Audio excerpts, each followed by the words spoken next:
They say Rome never feared defeat, but by the summer of 216 BC, fear was all the Republic had left. For 2 years, Hannibal Barca, a foreign general with no homeland and no reinforcements, carved a path through Italy that stunned the ancient world. He crossed the Alps. He shattered Roman armies. He turned their confidence into doubt, and their doubt into panic. So Rome gathered the impossible. 8 legions, 80,000 men, the largest force the Republic had ever put on a single field. Enough strength, they believed, to crush any enemy by sheer weight alone. But Hannibal didn't fight wars the way Rome did. He watched how armies moved, where commanders hesitated, how pride blinded decisions. And on a flat plain near the river Aufidus, he found the place where Rome's greatest strength could become its greatest weakness. The Romans thought they were marching into a simple battle. They didn't know they were marching into a design, a trap, a shape carved into the earth by a strategist who understood one truth: numbers win battles. But tactics decide history. What happened at Cannae would become the most studied maneuver in military strategy, a moment where one army was swallowed whole. Not by force, but by design. This is the story of how Rome met the man who understood their weaknesses better than they understood themselves, and how one tactic changed the fate of an empire. By mid-morning, the heat had already begun to rise off the plain. The Roman army moved as one body, shields locked, ranks tight. 80,000 men pressing forward in disciplined silence, their commanders confident that mass alone would decide the day. They had tried caution before. It had failed. So this time, Rome chose weight. Across the field, Hannibal waited. His army was smaller, thinner, outnumbered by nearly 2 to 1. And at its center stood the weakest part of his line, Iberian and Gallic infantry arranged in a shallow curve, deliberately exposed. To the Romans, it looked like hesitation, a fragile center begging to be broken. The order was given. The legions surged forward, pushing directly into Hannibal's center with crushing force. The ground shook under thousands of armored boots. The Roman formation compressed inward, deeper and deeper, confident that once the enemy center collapsed, the battle would end. But the Carthaginian line did not shatter. It yielded. Step by step, Hannibal's center gave ground, bending backward like a bow under tension. The Romans mistook movement for defeat. They pressed harder, crowding their own ranks, compressing their strength into a single, unstoppable mass. What they didn't see were the flanks. On both sides of the battlefield, Hannibal's strongest infantry held firm. Disciplined Libyan veterans anchored in place, refusing to move. And beyond them, his cavalry waited, patient, silent, ready. As the Roman center pushed forward, their flanks stretched thin, their formation narrowed, their freedom to maneuver vanished. The deeper they advanced, the less room they had to fight. Hannibal watched it happen without giving a single new order. The trap was already closing. The first crack came on the Roman left. Their cavalry was outmatched from the start. Fewer riders, less room to maneuver, and no patience for what they were about to face. Hannibal's horsemen hit them like a moving wall, driving them backward toward the river and the dust-choked edge of the field. The Romans tried to hold formation, but cavalry fights don't reward stiffness, they reward momentum. Under the pressure, the Roman riders began to fold. Not all at once, not with a dramatic collapse, just a steady loss of ground until retreat became flight. Horses screamed. Riders shouted orders no one could hear. And then the Roman left was gone, scattered and broken, leaving bare air where protection was supposed to be. On the opposite wing, the Romans fared no better. Hannibal's Numidian cavalry didn't try to smash them head on. They harassed, baited, withdrew, then returned again. A war of nerves, a war of space. Roman cavalry units were pulled out of position, chasing shadows, losing cohesion, losing time. And time was the one resource they could not afford to waste. Because while Rome's commanders watched the center, while 80,000 infantry pressed forward into Hannibal's bending line, the battlefield was being rewritten at the edges. The wings were not side details, they were doors. Hannibal's heavy cavalry finished the left wing quickly. Then they did something the Romans did not expect. They didn't chase fleeing riders across the countryside. They turned, they reformed, and they rode behind the Roman army.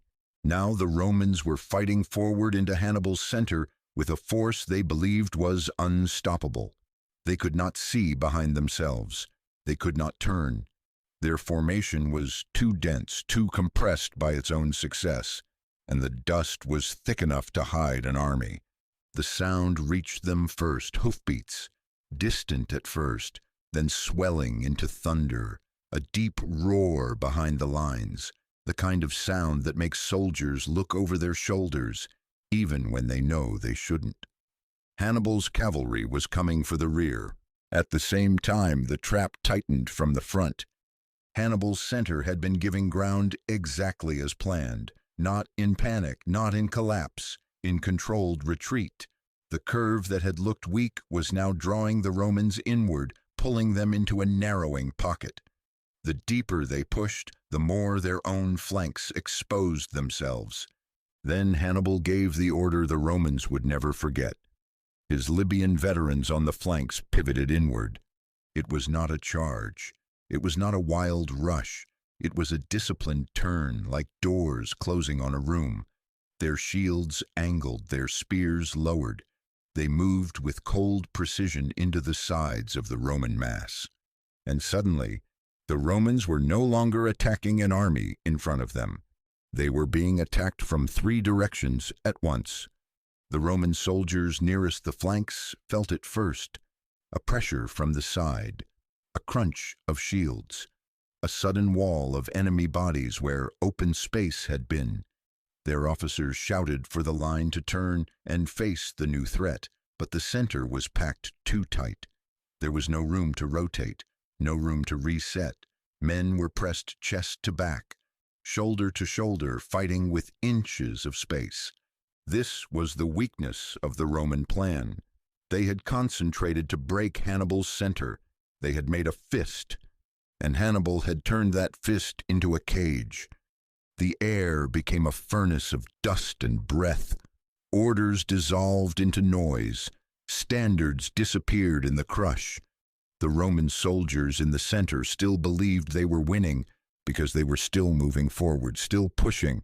But that forward motion now meant nothing.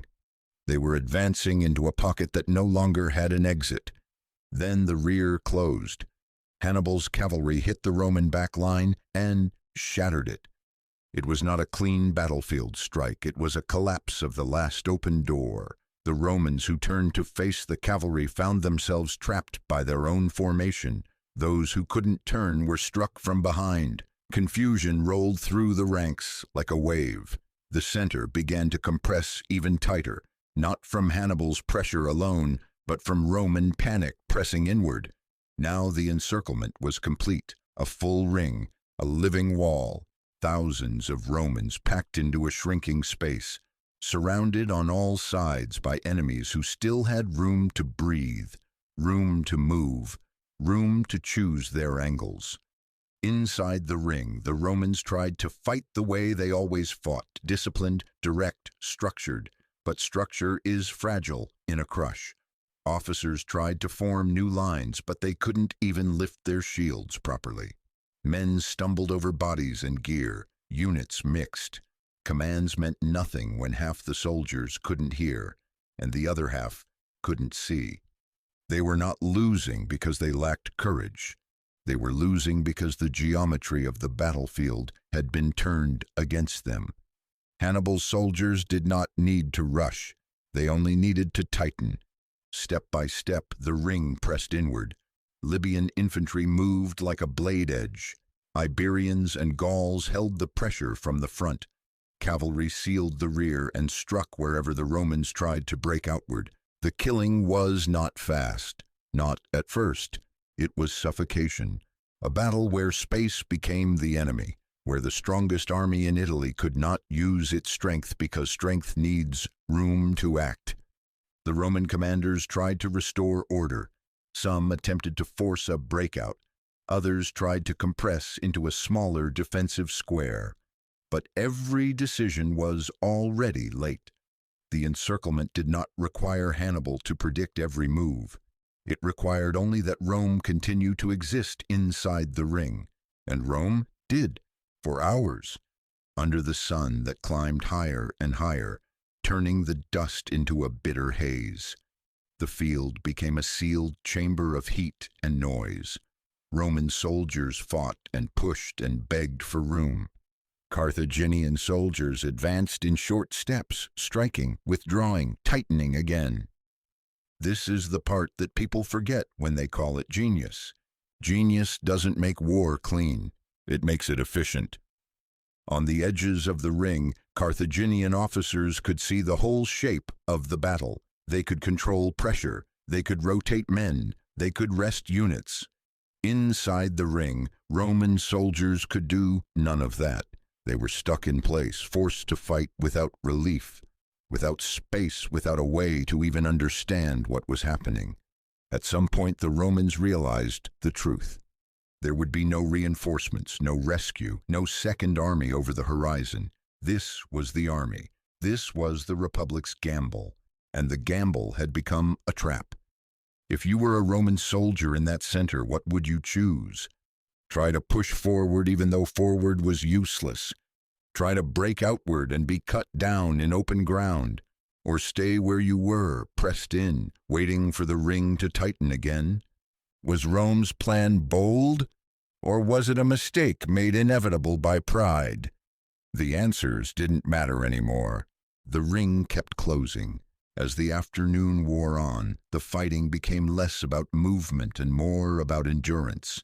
Men fought until their arms failed. Then they fought with whatever space they had left. When the center could no longer press forward, it simply became a crowd, thousands of exhausted soldiers trapped inside a circle of enemies who still had control. And Hannibal stayed outside the crush, watching, not with joy, with focus, because he knew this was the moment that would echo. Not just in Rome, not just in Italy, but in every army that would ever believe numbers alone could solve strategy. When the battle finally ended, the field was silent in the way only exhaustion can create. The Carthaginians stood among scattered Roman standards and shattered formations, not celebrating loudly, not parading, just staring at what had happened, because even victory can feel unreal when it is this complete. Rome had entered the morning as the dominant power of the Mediterranean. By evening, its greatest army was gone. The aftermath was not a triumph. It was a wound. Word of the disaster raced back to Rome. Messengers arrived with dust in their hair and panic in their voices. The city did not cheer. The city did not argue politics. It listened, and then it did something rare. It went quiet. Because Cannae was not a normal defeat. It was a signal flare. It told Rome that the war was not a contest of manpower anymore. It was a contest of minds. Strategically, Hannibal had proven something terrifying. An outnumbered army could destroy a larger force if it controlled space, timing, and psychological expectation. The double envelopment at Cannae wasn't just a maneuver. It was a lesson written in iron. The Romans learned too, though not the lesson they wanted. They learned that perfect discipline does not protect you if your plan is predictable. They learned that mass can become a liability when it compresses itself into a prison. They learned that if you surrender the flanks, you surrender the battle. And they learned that Hannibal was not simply winning battles. He was teaching Rome what fear actually felt like. But war has a strange way of refusing to end when it should. Hannibal had destroyed Rome's army, but Rome did not collapse. The Republic didn't beg for peace. It didn't surrender the way other states would have. Instead, it adapted with cold endurance. It refused to give Hannibal another field like Cannae. It avoided decisive battles. It bled him slowly. It rebuilt armies and learned to fight the war on time instead of pride. Cannae became a legend for one reason. It showed the purest form of tactical victory, but it also revealed the brutal boundary between tactics and war. You can win the field and still lose the outcome. Hannibal's masterpiece haunted Rome, but it did not end Rome. Because empires do not always die from one perfect strike. Sometimes they survive by learning, and the lesson of Cannae was carved so deeply into history that armies still study it today, still fear it, still chase it, still try to recreate it.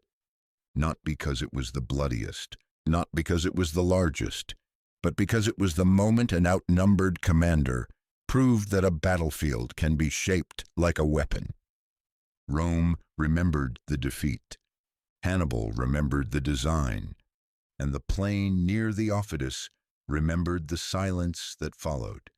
History remembers the tactic. It forgets the feeling of the ring closing.